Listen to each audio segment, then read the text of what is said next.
చెట్టు వేరు వ్యవస్థ గమనిస్తే కనుక చెట్టు దగ్గర నుంచి 2 అడుగుల వరకు మనకి ప్రాథమిక వేళ్ళు ఉంటాయి.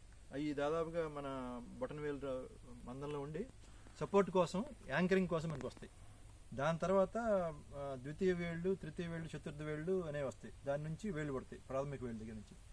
దాని ద్వారా ఏంటంటే మనకి ఈ మొక్క దగ్గర నుంచి 2 అడుగుల నుంచి 10 నుంచి 12 అడుగుల వరకు దాదాపుగా ఇక్కడ వరకు ఈ పిల్లవేళ్ళు, పీచువేళ్ళు ఎక్కువ ఉంటాయి.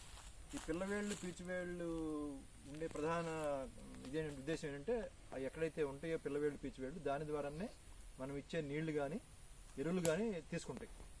మనం ఇక్కడ వేయకోకుండా, ఇక్కడ నీళ్ళు వేయకోకుండా అక్కడ వేసామనుకోండి, ఈ వేళ్ళు అయితే పెరుగుతాయి అక్కడ దాకా పెరగడానికి, అక్కడి నుంచి ఏదైతే ఎరువు వేసామో అక్కడ తీసుకోవడానికి, వేళ్ళు పెరగడానికి, మొక్క పెరగడానికి పనికొస్తుంది. తప్పితే పైకి వెళ్ళి మన గెలలు పెరగటానికి, గెల సంఖ్య పెరగటానికి, గెలల బరువు పెరగటానికి ఎక్కువ ఉపయోగపడవు.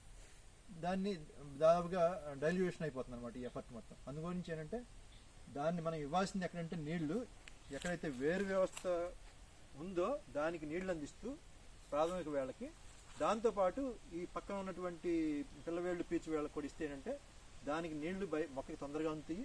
రెండోది ఈ చుట్టూతో కూడా ఎక్కువ వేళ్ళు ఉన్నాయి కాబట్టి 70 నుంచి 80% వరకు వేరు వ్యవస్థ మనకి 10 అడుగుల లోపలనే ఉంటుంది మొక్క దగ్గర నుంచి.